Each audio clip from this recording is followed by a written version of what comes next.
Shalom. Sampurasun. Rampes. Kurang semangat. Kurang semangat. Sampurasun.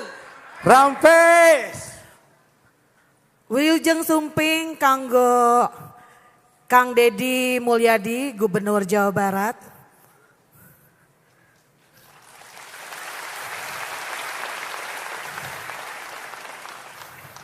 Sakali deui nya Kang ya. Wilujeng sumping Kang Deddy ka pangaresnana tiasa linggih di ieu tempat. Sim kuring sareng wargi-wargi jemaat GBI Betel Mekarwangi ngaros bagja ku kasumpingan Kang Deddy Mulyadi di ieu tempat. Kang Deddy leres abdi manggilnya Kang Deddy atau Bapak Aing ieu teh? Saya mah biasanya Bapak Aing, Pak. Bapak Aing wae gitu. Hatur nuhun Kang Deddy, pastiasa sumping ka dieu nya.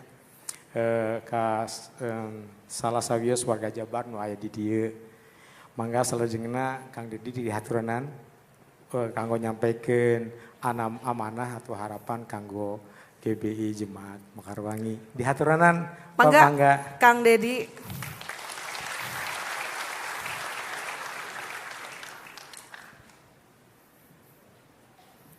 Mumpung di panggung di salaman-salam Kang Deddy. Mangga Pak. Mangga Kang. Assalamualaikum warahmatullahi wabarakatuh.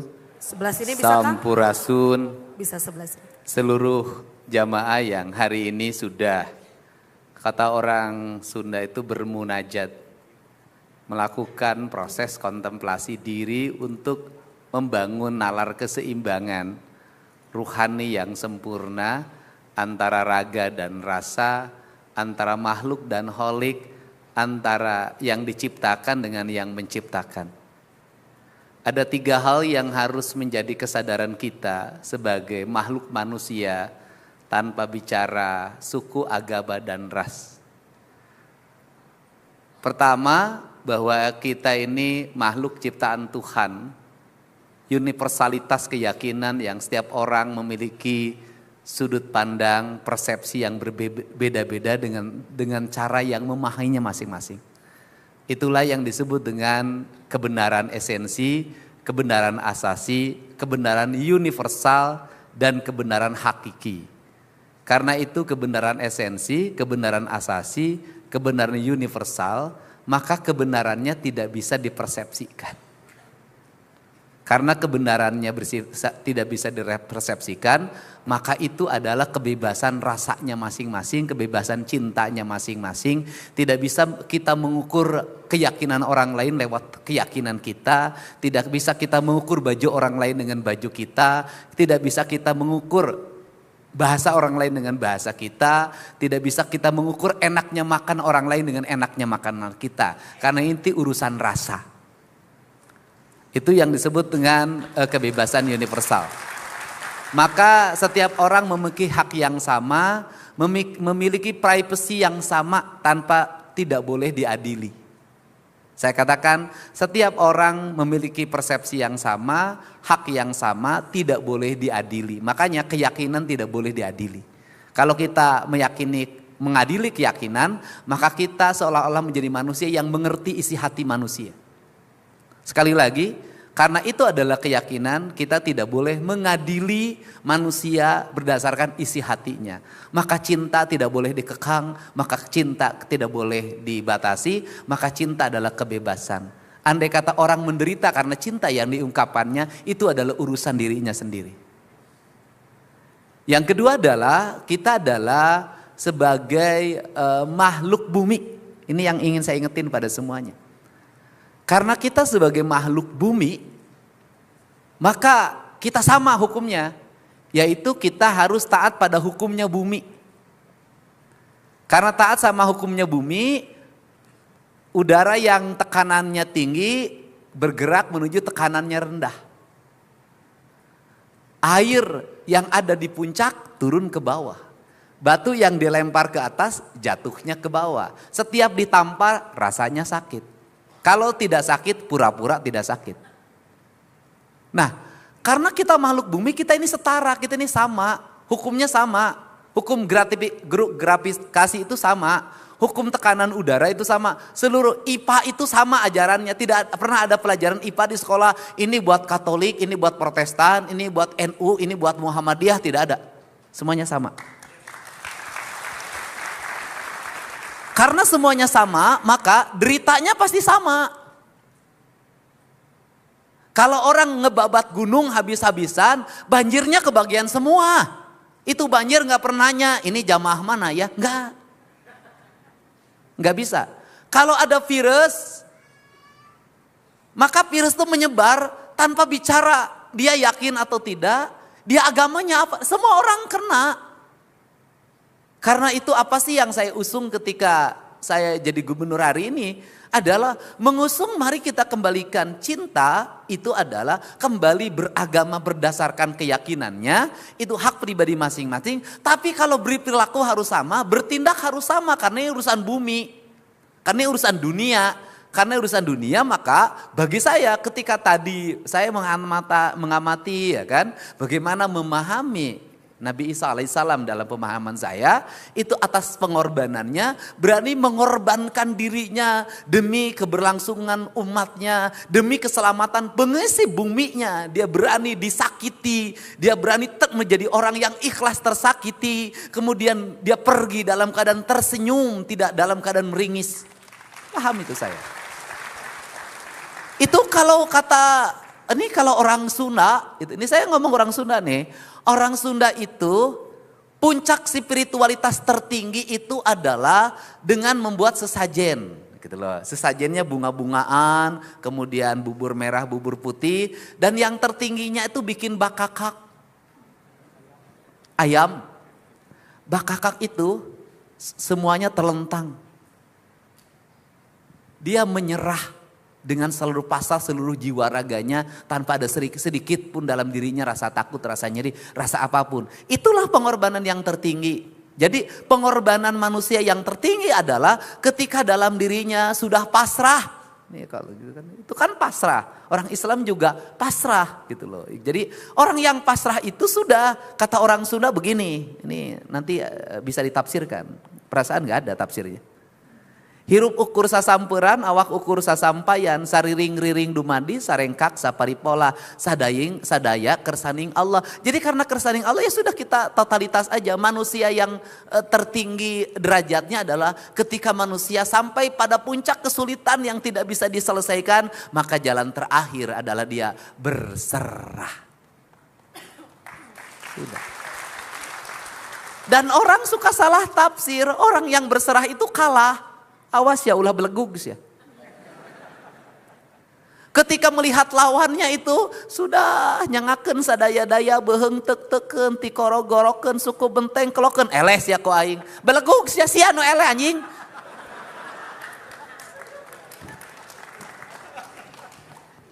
Yang kalah itu ketika orang sudah begini latus masih begini merasa paling hebat, kamu yang kalah, dia yang menang.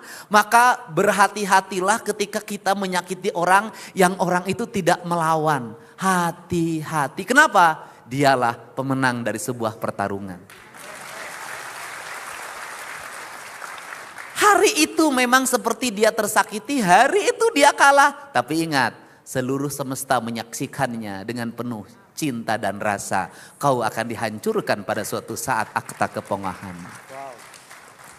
Makanya kalau di wayang itu selalu siapa sih orang yang kalau disakitin itu tidak pernah melawan Semar. Mangajangakeun gamparan juragan abdi nun sadaya-daya. Enggak ada tuh. Di kita terbalik, yang menang itu si anjing.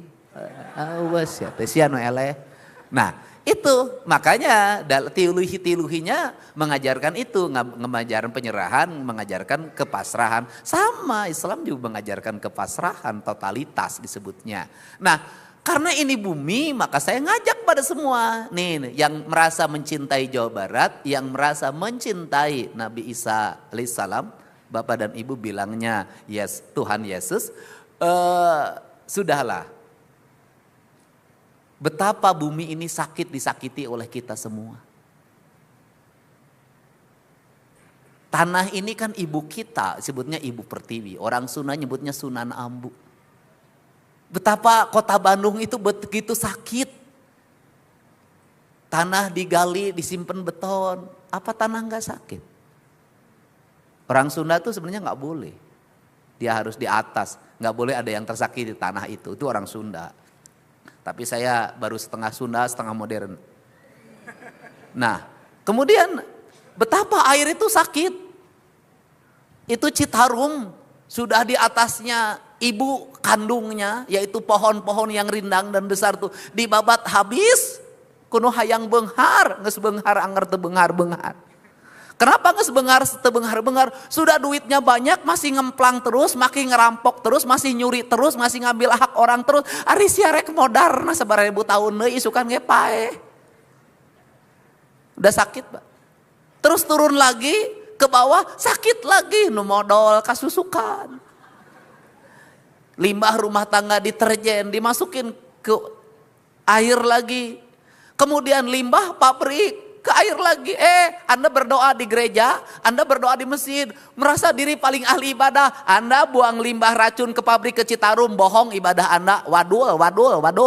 Kenapa? Anda berbuat tidak baik. Mencuci barang tambang dengan merkuri.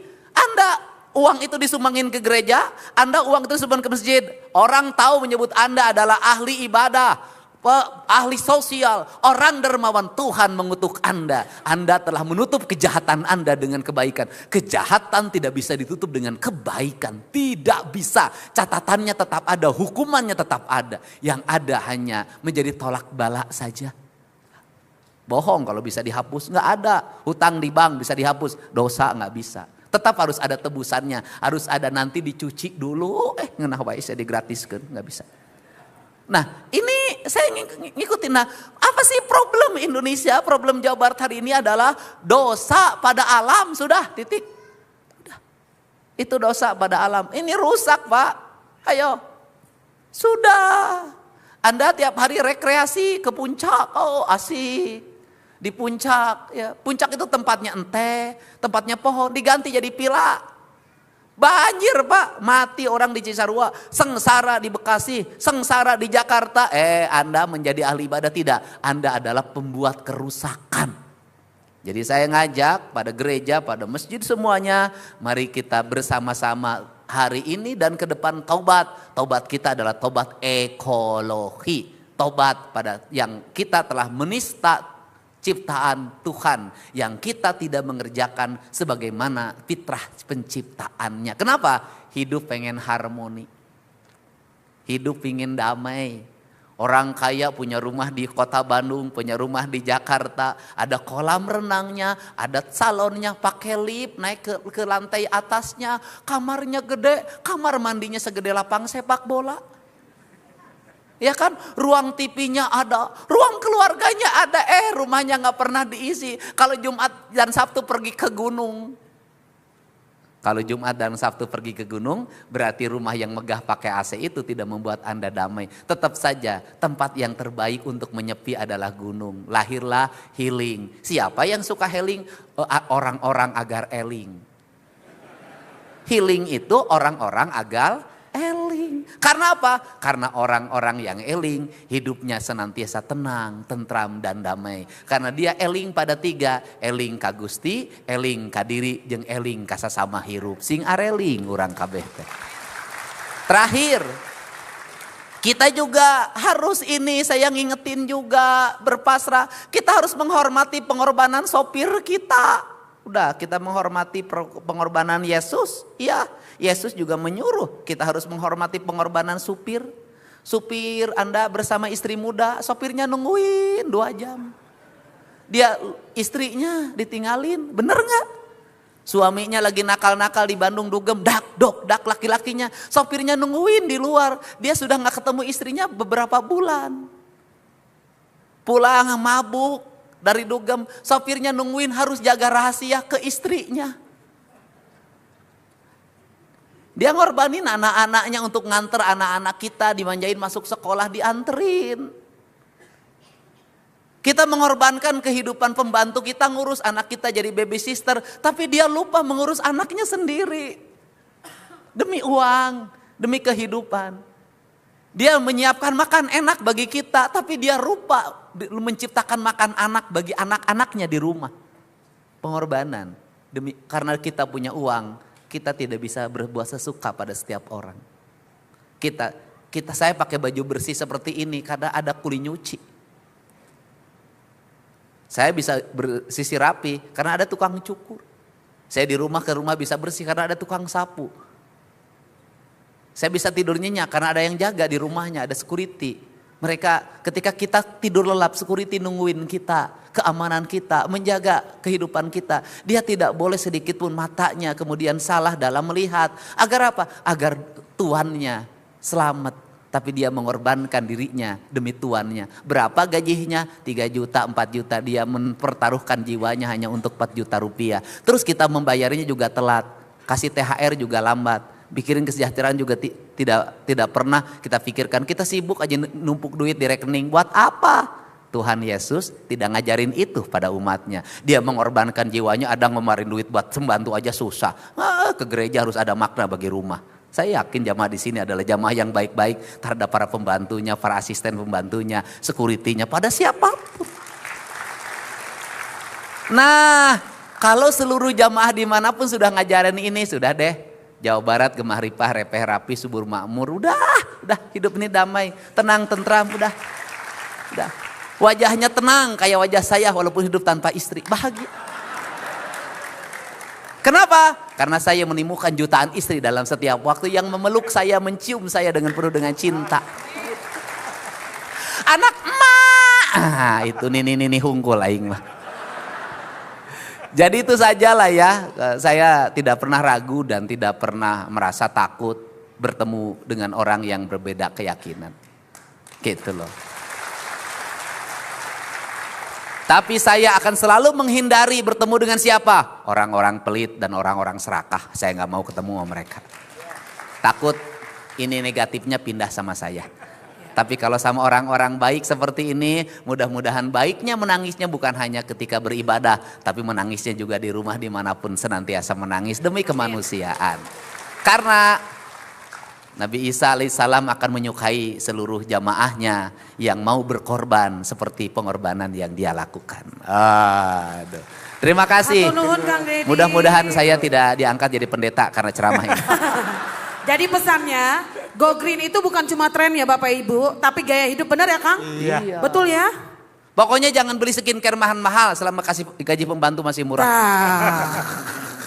Siap, Kang Deddy boleh foto bareng? Di foto heula Kang. Iya. Atau mumpung di sini atau Kang? Kalau berfoto, saya tadi pakai bahasa Indonesia, kalau pakai bahasa berfoto Sunda. boleh, kalau berjodoh tidak boleh. Ya, wow. Silakan mau diambil semuanya. Silakan. Pak Ferry. Hai Pak Ferry. Silakan Pak Billy, Ibu Jessica, Pak Bonar. Mau di atas? Oh di bawah aja Kang. Mari Kang. Di foto nanti menghadap ke jemaat semuanya ya. Iya, siap.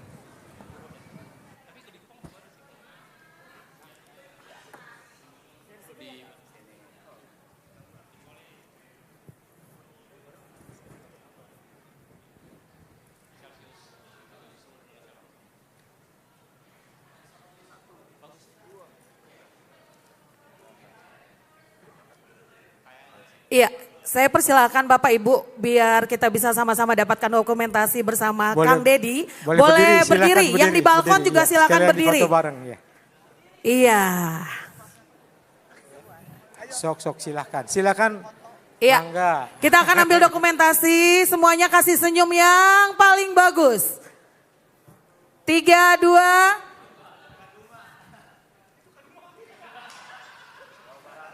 Jawaban istimewa. Sama-sama semua bilang Jawa Barat istimewa.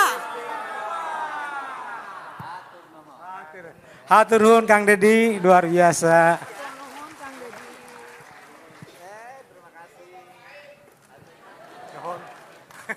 Bapak Aing.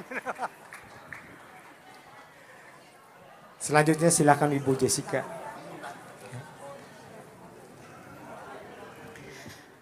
Terima kasih kepada Bapak Dedi yang telah datang ke tempat ini. Seperti yang kita selalu lakukan, jemaat Tuhan, kita selalu mendoakan para pemimpin kita, amin. Karena itu kita doakan biar Kang Dedi dan seluruh jajarannya juga bisa melayani dengan bersemangat, selalu sehat senantiasa, dan semuanya untuk kepentingan rakyat. Kita beri tepuk tangan sekali lagi untuk Kang Dedi dan seluruh tim yang ada. Puji Tuhan. Shalom jemaat Tuhan. Selamat Hari Paskah, Tuhan Yesus memberkati. Kita mengucap syukur kalau kita merayakan hari kebangkitan Tuhan Yesus. Sebagaimana tadi Kang Dedi sempat sampaikan, Tuhan Yesus hari Jumat dia berserah, terlihat kalah. Tapi Yesus tidak benar-benar kalah karena Yesus adalah pemenang, amin. Hari Minggu dia bangkit dan dia bangkit untuk saya dan saudara. Hari ini kita akan sama-sama merenungkan firman Tuhan yang berjudul Menang Bersama Kristus. Siapa yang mau menang bersama Kristus boleh lambaikan tangannya. Haleluya. Kita akan baca ayat firman di dalam 1 Korintus 15 ayat yang ke-55 sampai yang ke-58. Kita baca dengan bersemangat sebagai orang-orang yang ditebus. 1, 2, 3. Hai maut, di manakah kemenanganmu? Hai maut, di manakah sengatmu? Sengat maut ialah dosa dan kuasa dosa ialah hukum Taurat. Tetapi syukur kepada Allah yang telah memberikan kepada kita kemenangan oleh Yesus Kristus Tuhan kita. Karena itu saudara-saudaraku yang kekasih, berdirilah teguh, jangan goyah dan giatlah selalu dalam pekerjaan Tuhan. Sebab kamu tahu bahwa dalam persekutuan dengan Tuhan, jerih payahmu tidak sia-sia. Amin. Saudara tahu bahwa ada satu hal yang tidak bisa dikalahkan oleh siapapun. Namanya adalah kematian. Setiap orang akan mati pada waktunya. Dan bukannya tidak banyak, ada orang-orang penguasa dunia yang berusaha untuk bisa menghentikan kematian. Kita tahu ada seorang pemimpin yang masih muda yang luar biasa namanya Iskandar Zulkarnain. Atau seringkali disebut sebagai Alexander Agung, Alexander the Great. Dia adalah seorang yang menguasai dunia yang kita kenal pada zamannya ketika dia masih sangat muda sekali. Di umur 20 dia berhasil menjadi raja dari Makedonia. Sebelum usia 30 dia berusaha dan berhasil untuk menguasai daerah Yunani, bahkan sampai ke Turki, masuk ke Syria, masuk ke Israel, Palestina, sampai ke Mesir. Di bawah usia 30 tahun dia begitu berkuasa, begitu jaya. Di Mesir kalau saudara tahu ada kota namanya Alexandria. Nama itu diambil dari nama beliau, Alexander Agung. Dan kita lihat sepertinya hidupnya masih panjang. Sepertinya kekuasaannya masih bisa diperbesar. Tetapi ternyata di usia yang singkat, usia 32 tahun, dia mengidap satu penyakit. Dia usahakan untuk bisa sembuh. Tapi ternyata tidak bisa, saudara. Dan mendekati ajalnya, Alexander Agung berkata kepada jenderalnya, tolong saya punya 3 permintaan karena ajal saya sudah mendekat. Yang pertama dia bilang, nanti kalau saya mati, jangan ada orang yang pegang peti saya, kecuali para tabib, para dokter yang hebat. Biarlah orang-orang ini yang memanggul, mengusung peti saya. Yang kedua dia bilang, tebarkanlah emas, perak dan permata dari tempat saya mati sampai ke pemakaman saya. Dan yang ketiga dia bilang, biarkan peti saya punya 2 lubang, satu di kanan, satu di kiri. Karena saya ingin meninggal dengan posisi 2 tangan terbuka menghadap ke atas. Kenapa Alexander the Great meminta 3 permintaan ini?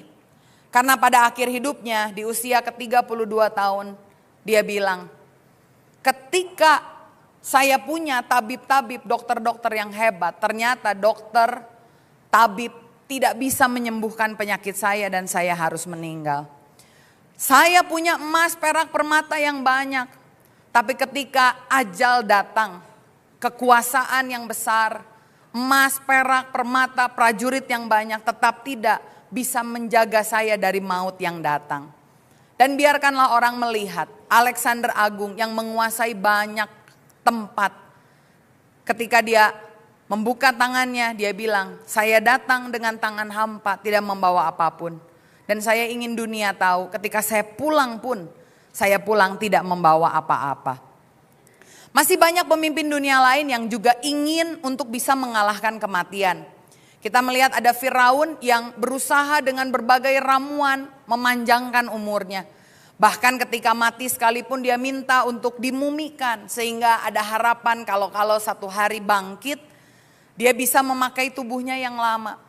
Dia dikuburkan dengan hartanya yang berlimpah. Makam Firaun selalu penuh dengan harta karun.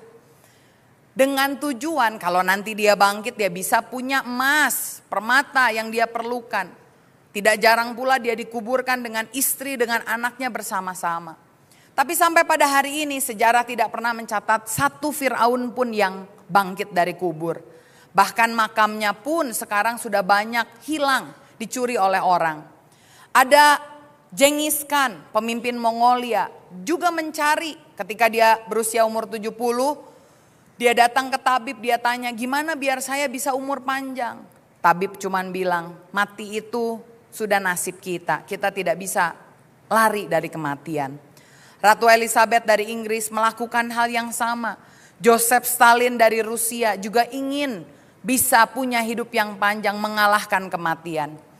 Tapi saya terakhir cek di sepanjang sejarah hanya ada satu pribadi yang berhasil bangkit dari maut dan dia tidak dikalahkan, dia tidak mati lagi. Siapa Yesus namanya saudara? Coba teriakan siapa namanya? Yesus yang kita sembah adalah Allah yang hidup. Dia bukan Allah yang mati. Tetapi hari ini kita merayakan kemenangannya. Ketika Yesus mati di atas kayu salib, dia berteriak, tetelestai, sudah selesai. Dan ternyata perkataan itu menggemakkan kemenangan buat diri kita juga. Kita melihat bahwa ketika Yesus menang, dia tidak menang sendirian. Ternyata kemenangannya diberikan juga kepada kita. Tadi ayat di 1 Korintus 15 ayat yang ke-57 berkata, tetapi syukur kepada Allah yang telah memberikan kepada siapa? Kepada kita kemenangan oleh Yesus Kristus Tuhan kita. Ketika kita melihat inilah perbedaan kekristenan dengan agama-agama yang lain.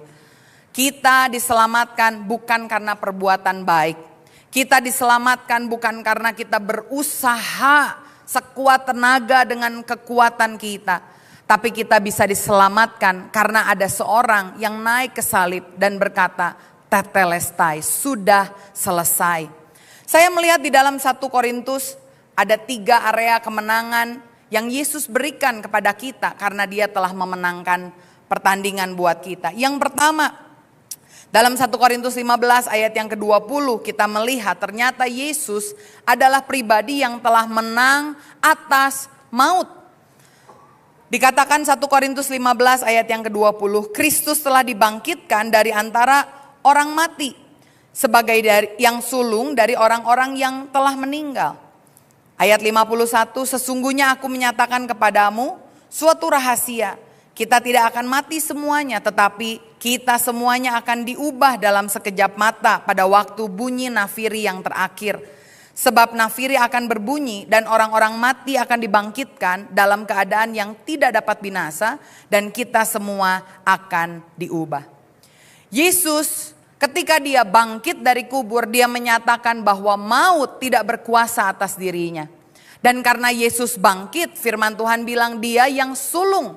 Dia contoh kita. Ketika kita nanti mati, satu kali kita juga akan dibangkitkan bersama-sama dengan dia. Kalau kita percaya kepada Yesus, kita melihat bahwa hidup kita pun raga yang fana ini akan digantikan dengan tubuh kemuliaan. Kematian bukan akhir dari segalanya, tetapi kematian justru baru awal mula untuk kita tinggal bersama-sama dengan Allah di dalam kekekalan. Kemenangan atas maut membuat kita yang pertama jadi bisa hidup dengan berani. Ada orang-orang yang seringkali takut mati. Punya uang gak berani keluar negeri, takut pesawatnya jatuh. Punya uang gak berani punya rumah yang bagus dari beton, takut ada gempa bumi nanti tertimpa. Punya uang tidak bisa menikmati. Punya talenta bahkan tidak dikembangkan. Karena ada perasaan takut, tidak punya kehidupan yang bebas. Tapi ketika kita menyadari bahwa kematian bukan akhir dari segalanya. Kita melihat hidup ini hanyalah perjalanan yang kita bisa nikmati dan kita dedikasikan buat Tuhan. Kalau kita lihat ketika kita tahu Yesus menang dari maut saat kita berduka. Saya tahu ada banyak jemaat akhir-akhir ini yang sedang berduka. Orang yang dikasihinya meninggal dunia. Tapi saya mengucap syukur jemaat menyadari bahwa perpisahan di dunia hanya sementara. Suami saya, ayahnya sudah meninggal di tahun 2011. Dan baru-baru ini ada sahabat baiknya yang ayahnya juga meninggal. Dia orang Kristen dan suami saya chat sama beliau lalu bilang, saya ikut berduka cita ya, papa kamu sudah meninggal. Lalu temannya, tentu dia bersedih tapi dia berkata, it's okay Bon, kayaknya nanti bapak gua sama bapak lu ketemu di sorga ngopi bareng. Artinya kita melihat orang yang sudah mati di dalam Kristus punya pengharapan. Mereka sedang tunggu kita. Karena firman Tuhan bilang satu kali kita akan dibangkitkan bersama-sama ketika Yesus datang dari sorga. Saya ingat ada Bapak Edi Petrus yang tadi menyambut Kang Dedi. Ketika orang tuanya meninggal, saya diceritakan di ranjang ada keluarga di kanan kiri. Dan sama sekali mamanya tidak takut menghadapi kematian. Dia justru menyambut juru selamatnya. Dia nyanyikan lagu Glory, Glory, Haleluya. Glory, Glory, Haleluya. Glory, Glory, Haleluya. Haleluya, pujihu. Mana ada orang meninggal yang tidak takut kecuali yang meninggal di dalam Tuhan. Karena tahu ketika kita nanti tutup mata di bumi, ketika kita buka mata, kita melihat Yesus Sang Juru Selamat kita. Billy Graham, penginjil terkenal, menobatkan lebih dari ratusan ribu jiwa, mengkhotbahkan Injil kepada lebih dari 200 juta orang di 185 negara. Dia berkata, satu kali nanti kamu akan dengar Billy Graham meninggal. Dan memang beliau meninggal hampir mencapai usia 100 tahun. Tapi dia bilang, jangan kamu percaya. Saat itu terjadi, saya tidak meninggal. Tapi saya sedang lebih hidup dari sekarang. Saya hanya ganti alamat. Karena saya tahu saya telah pergi ke hadirat Tuhan. Kita berduka, tetapi orang yang berduka di dalam Tuhan adalah orang yang berduka di dalam pengharapan. Dan ketika kita tahu Yesus telah mati atas maut, hidup kita, cara pandangnya jadi berubah. Kita melihat dari sudut kekekalan karena kita tahu hidup ini adalah persiapan untuk menuju kekekalan. Hidup ini yang mungkin 70, 80, 90 ataupun 100 tahun singkat dibandingkan kekekalan. Bagaimana kita bisa mencapai kekekalan? Kita harus menang bersama dengan Yesus mengatasi maut. Yang kedua, Yesus juga menang atas dosa. Kalau tadi kematian fisik membuat kita bisa bertemu dengan Tuhan kalau kita menerima Yesus sebagai Tuhan dan Juru Selamat. Tapi yang kedua kita juga perlu tahu saat kita menerima Yesus, Yesus telah menang dari dosa. Firman Tuhan berkata 1 Korintus 15 ayat 3, Kristus telah mati karena dosa-dosa kita sesuai dengan kitab suci. Ayat 17, dan jika Kristus tidak dibangkitkan maka sia-sialah kepercayaan kamu dan kamu masih hidup dalam dosamu. Saudara perlu tahu bahwa Yesus mati bukan karena kebetulan. Tapi Yesus mati menggenapkan firman Tuhan yang berkata bahwa dia tertikam, dia tergantung di salib oleh karena dosa-dosa kita. Dosa itu seperti hukum gravitasi, selalu menarik kita ke bawah. Apapun benda akan selalu jatuh lagi. Saudara pun ketika kita berdosa, apapun yang saudara usahakan itu akan selalu gagal. Karena itu kita membutuhkan seorang juru selamat. Untuk mengalahkan hukum gravitasi, saudara membutuhkan hukum aerodinamika. Seberat apapun pesawat, berapa ratus kilo, berapa ton pun, pesawat tetap bisa terbang. Karena dia tahu hukum aerodinamika. Dalam hidup kita seringkali kita merasa saya ini diperbudak oleh dosa. Tapi saudara perlu tahu saat Yesus bangkit, dia mengalahkan dosa-dosa kita. Perbudakan yang kita membuat diri kita jadi hamba dosa, sekarang tidak lagi, kita sudah dibebaskan saat kita menjadi percaya. Karena itu saudara, ketika engkau merasa, aduh Tuhan saya kayaknya jatuh lagi. Saudara perlu sadari ini. Katakan, aku sudah ditebus. Kita tidak bisa lagi diintimidasi karena darah Yesus telah menyucikan kita dan kita telah diperdamaikan dengan Allah. Orang Kristen seringkali berfokus dan bilang, aduh kok gak adil banget ya Tuhan. Karena Adam jatuh dalam dosa, seluruh manusia jadi berdosa. Tapi saya mau bilang, Alkitab itu memberikan kita kasih karunia. Dosa masuk lewat satu orang, tapi lewat satu orang lain, kalau kita percaya kepadanya, dosa itu bisa diampuni. Dan ini yang membawa pendamaian antara kita dengan Tuhan. Sehingga akses untuk kita bersekutu dengan Tuhan itu terbuka lebar. Hari ini saudara, kalau engkau merayakan Paskah, ingat bahwa jalan untuk kembali kepada Tuhan telah ditebus dengan darah yang mahal. Karena itu jangan sia-siakan. Seringkali kita ketika mau bersekutu dengan Tuhan, kita anggap hanya bisa dilakukan di gereja. Jadi sayangnya hanya 1 minggu sekali ketemu Tuhan di gereja. Sayangnya lebih sayang lagi kalau ada di antara jemaat, saya harap tidak ada, yang Kristennya tipe napas, Natal Paskah. Jadi ketemunya cuma 2 kali setahun. Mana lagi datang ibadah hari Paskah ini terlambat saudara. Jadi gak nyampe 2 kali, cuma nyampe 1,5 kali. Jangan sampai jalan yang sudah mahal itu, persekutuan dengan Tuhan kita sia-siakan. Tapi hari ini mari kita mengingatkan diri kita, ya dulu saya orang berdosa, ya saya gak bisa ketemu Tuhan. Tapi saat persekutuan itu dibuka jalannya, aku mau memaksimalkan. Saudara gak usah perlu datang ke satu tempat untuk merasakan Tuhan, untuk menyembah Tuhan. Tidak perlu melakukan satu ritual yang khusus untuk berbicara pada Tuhan. Saudara bisa lakukan kapanpun dan dimanapun. Karena Alkitab berkata, kita bisa masuk dalam hadirat Tuhan dengan berani di dalam nama Yesus. Dalam darah anak domba kita bisa membangun persekutuan itu. Tinggal pilihannya di tangan saudara. Maukah saudara memaksimalkannya ataukah saudara lebih memilih untuk membiarkannya? Saya ingat dari Mekarwangi untuk ke Sumarekon itu sebetulnya jalannya jauh sekali saudara. Kalau tidak naik tol itu bisa 1,5 jam. Tapi karena tol sudah dibuka hanya sekitar 15-20 menit.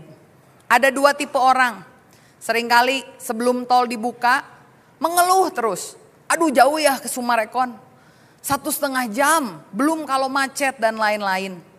Tapi gak pernah pakai tol tuh ketika tolnya udah dibuka. Kalau saya melihat, wah tolnya udah dibuka. Saudara boleh cek, sering banget ke daerah Sumarekon. Saya mau memaksimalkan akses yang sudah ada. Akses kepada Tuhan sudah dibuka. Karena itu maksimalkan saudara. Banyak doa, saat teduh, beribadah. Untuk saudara bisa mengalami Tuhan. Yang ketiga, yang terakhir, Yesus bukan hanya menang atas dosa, tapi dia juga menang untuk bisa hidup benar. 1 Korintus 15 ayat 32b berkata, jika orang mati tidak dibangkitkan, maka marilah kita makan dan minum, sebab besok kita mati. Janganlah kamu sesat, pergaulan yang buruk merusakkan kebiasaan yang baik. Sadarlah kembali sebaik-baiknya dan jangan berbuat dosa lagi. Anak muda zaman sekarang banyak punya paham nihilisme. Nihilisme berasal dari kata nihil, artinya kosong. Makanya tidak heran orang-orang banyak yang mengalami kehampaan. Ditanya, kamu sekolah gimana? Ya gitu-gitu aja lah. Sekolah yang benar juga belum tentu nanti kerjaannya bagus. Kerjaan kamu gimana? Ya gitu-gitu aja lah. Kerjaan bagus juga belum tentu gajinya gede. Kalau kamu mau menikah enggak? Ya menikah juga belum tentu bahagia. Kalau punya anak, ya ngedidik anak juga belum tentu berhasil. Hidupnya selalu pesimis. Seperti tidak ada gairah. Kalau kita menyadari bahwa Yesus sudah menang, membuat kita bisa hidup benar, kita sebetulnya tidak akan punya pandangan ini. Karena kita akan melihat ketika Yesus membayar semuanya. Seperti barang di pasar dibeli dengan yang harga yang mahal untuk dipergunakan. Dan kita mau digunakan untuk kemuliaan Tuhan. Yang pertama, hidup kita akan bergairah bagi Tuhan. Hidup kita akan berbeda dengan dunia. Dan yang pasti hidup kita akan kuat dalam tekanan. Kita akan dimampukan untuk bisa menang. Untuk bisa hidup benar. Kalau kita melihat, inilah sekali lagi inti dari Injil. Bukan karena perbuatan kita, tapi justru karena perbuatan Yesus. Bukan kita yang berusaha untuk menang atas maut, menang atas dosa, menang untuk hidup benar. Tapi justru kita menyadari siapa pemenangnya dan kita ikut tinggal dekat dengan Yesus sang pemenang. Sehingga kita pun bisa menang. Saya melihat dalam firman Tuhan, tidak lama sudah Yesus meninggal, Yesus wafat, dikuburkan, bahkan Yesus bangkit. Ada murid Yesus yang tetap patah hati, kecewa, terpuruk, putus asa. Salah satu namanya adalah Kleopas, saudara. Dan di dalam Lukas pasal yang ke-24, dia diceritakan, dia keluar dari Yerusalem, pulang ke rumahnya yang ada di Emmaus. Jalannya kira-kira 11 kilometer. Dan di perjalanan ke Emmaus ini, Alkitab menuliskan Kleopas dengan murid yang lain putus asa. Dia sedih, wajahnya muram, hatinya hancur, terpuruk hidupnya. Kenapa? Ketika ditanya, mereka bilang, dulu kami menyangka Yesus ini adalah Mesias. Kami kira dia ini juru selamat yang akan membebaskan bangsa Israel. Tapi kemudian dia mati dan sudah 3 hari semenjak semuanya itu terjadi, Yesus belum menunjukkan apa-apa. Bahkan 2 orang ini sudah mendengar tentang kebangkitan Yesus. Firman Tuhan berkata, beberapa perempuan dari kalangan kami telah mengejutkan kami. Mereka bilang, pagi-pagi buta mereka telah pergi ke kubur dan tidak menemukan mayatnya. Lalu mereka datang dengan berita bahwa telah kelihatan kepada mereka malaikat-malaikat yang mengatakan bahwa ia hidup. Dan beberapa teman kami telah pergi ke kubur itu dan mendapati bahwa memang benar yang dikatakan perempuan-perempuan itu, tetapi dia tidak mereka lihat. Orang-orang ini ada dalam keputusasaan, dia ada menuju jalan kembali kepada kehidupan yang lama. Dia kecewa, dia takut, dia putus asa. Dia bahkan ketika mendengar Yesus bangkit, saudara, mereka gak percaya. Mereka dengar ada malaikat bilang Yesus bangkit. Mereka bilang, tapi gak ada yang lihat dia. Seakan-akan harapannya sirna. Apa yang terjadi ketika mereka berjalan menuju ke Emmaus? Yesus adalah Allah yang luar biasa. Ketika dia bangkit dari maut, dia menemui 2 orang ini yang putus asa. Yang sedang berjalan menjauhi Yerusalem. Yang sedang pergi kembali ke masa lalunya. Yesus datang, dia hadir di tengah-tengah mereka. Dalam keputusasaan, Yesus mau berjalan bersama-sama dengan mereka. Yesus kemudian berbicara kepada mereka, menguatkan mereka. Alkitab mencatatkan salah satu peristiwa di mana Yesus menampakkan diri setelah bangkit paling lama adalah kejadian ini. Perjalanan ke Emmaus. Dia datang, dia menjelaskan, dia memberitakan firman, dia menguatkan 2 orang ini. Tapi sayang, orang-orang ini putus asa, mereka tidak bisa melihat Yesus. Sampai akhirnya ketika tiba di Emmaus, orang yang mereka tidak kenal ini yang adalah Yesus, mereka ajak untuk masuk ke rumahnya. Mereka tidak tahu ini siapa, mereka pikir sama-sama dalam seperjalanan. ketika Yesus diundang, dia bilang, saya mau melanjutkan perjalanan. Tapi dua orang ini bilang, jangan, kamu ayo datang ke rumah kita. Kamu makan bareng sama kita. Kita makan bersama. Akhirnya Yesus datang. Dia diundang, dia tinggal bersama dengan mereka. Dan dia makan perjamuan bersama-sama. Ketika Yesus, orang yang mereka tidak kenal ini mengangkat roti, dia memecah-mecahkannya. Baru mata kedua orang ini terbuka. Karena ketika Yesus memecahkan roti, mereka teringat apa yang Yesus pernah lakukan pada malam perjamuan terakhir. Roti yang dipecah melambangkan pengorbanannya. Dan kemudian mereka menyadari, wow, ini Yesus yang bangkit. Dan seketika itu juga Yesus hilang dari hadapan mereka. Yang luar biasa, walaupun Yesus tidak ada lagi bersama dengan mereka, tapi orang-orang ini berubah dalam hatinya. Apa yang menjadi keputusasaan mereka justru diubahkan menjadi sesuatu hal yang berbeda. Kekalahan hidup mereka diubahkan menjadi kemenangan. Firman Tuhan berkata dalam Lukas 24 ayat 32.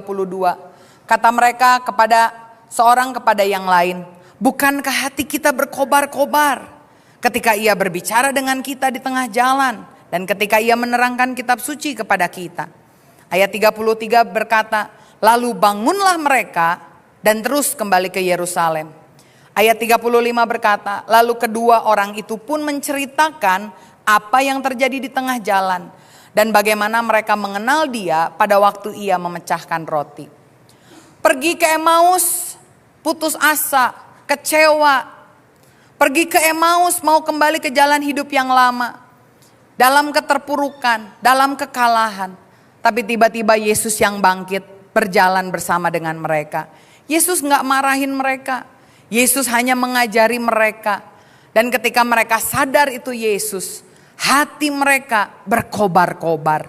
Mereka bersemangat, baru sampai ke Emmaus. Mereka langsung bangkit, mereka jalan kembali ke Yerusalem. Hati mereka terbakar untuk bersaksi. Mereka menceritakan Yesus yang sudah bangkit kepada orang-orang yang mereka temui. Inilah kemenangan sesungguhnya di dalam Kristus. Yaitu bukan karena kehebatan kita, tapi justru saat kita undang Yesus masuk dalam hidup kita, bersekutu dengan kita, maka kita akan bisa mendapatkan kemenangan seperti yang Yesus dapatkan. Ayat ini saya bacakan kembali, 1 Korintus 15 ayat 57.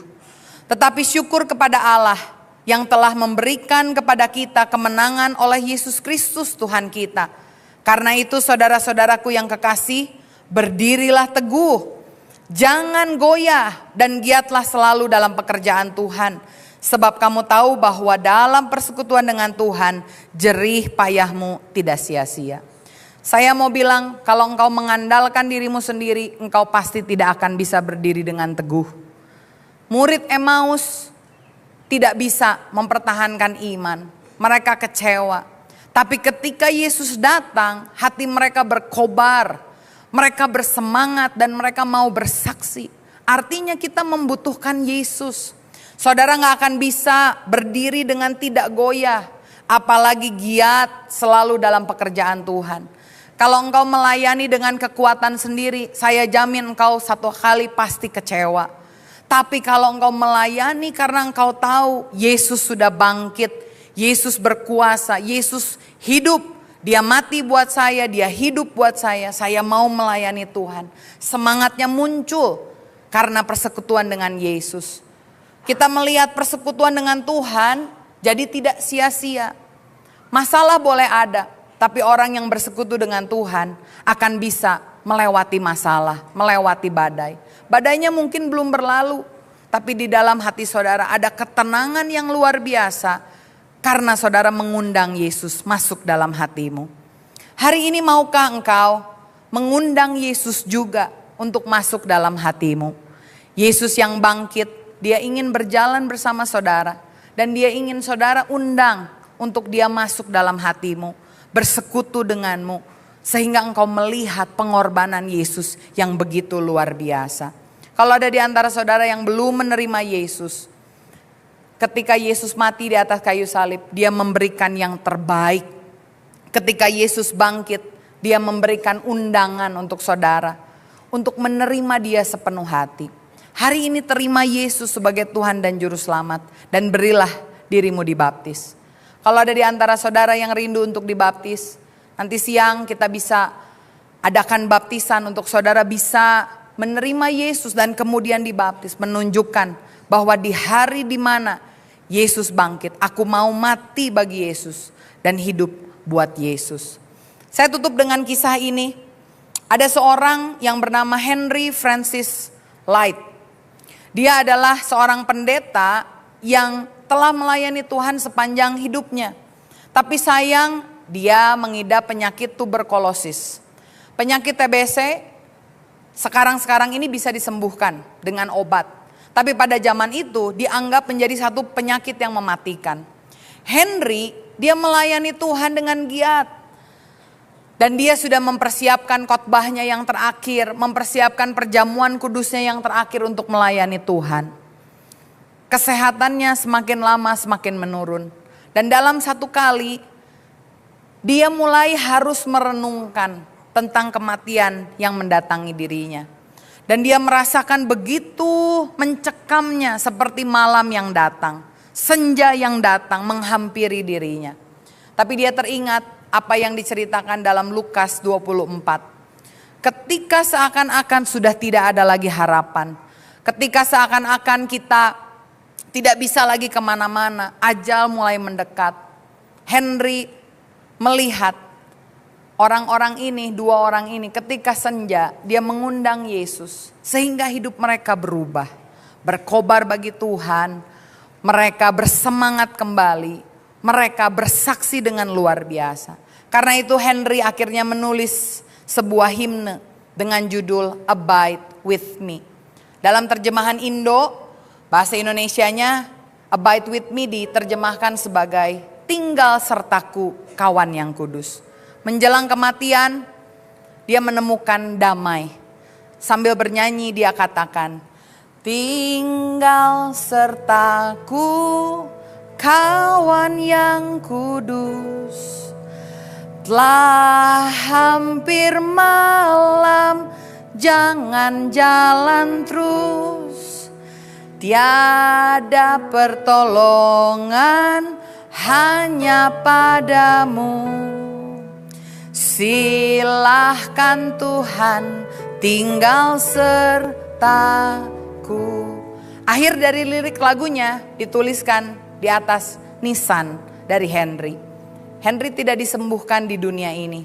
Tapi Henry bertemu dengan Tuhan dengan keadaan iman yang kuat. Pegang salibmu di depan mataku yang terpejam. Sinari kegelapan, tunjukkanlah jalan ke sorga. Fajar surga merekah, bayangan dunia lenyap. Tetapi dalam hidup dan dalam mati, oh Tuhan tinggal sertaku. Hari ini hari Paskah. Kita tidak minta hal yang lain kepada Tuhan. Tapi kita mau menerima apa yang Yesus sudah kerjakan. Yesus sudah mati dan Yesus sudah bangkit untuk kita. Biarlah jalan yang terbuka ini kita manfaatkan, kita maksimalkan.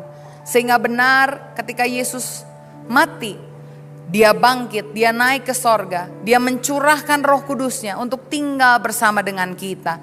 Dan biarlah setiap waktu, setiap masa, Yesus, Roh Kudus ada dalam hati kita, menguatkan kita, memampukan kita untuk selalu memiliki hidup yang berkemenangan. Kiranya firman ini menguatkan setiap dari saudara, sehingga Paskah bukan menjadi satu event di masa lalu, tetapi Paskah menjadi event yang memiliki makna yang luar biasa, di mana saudara diingatkan, engkau telah ditebus dan engkau telah menang bersama dengan Kristus.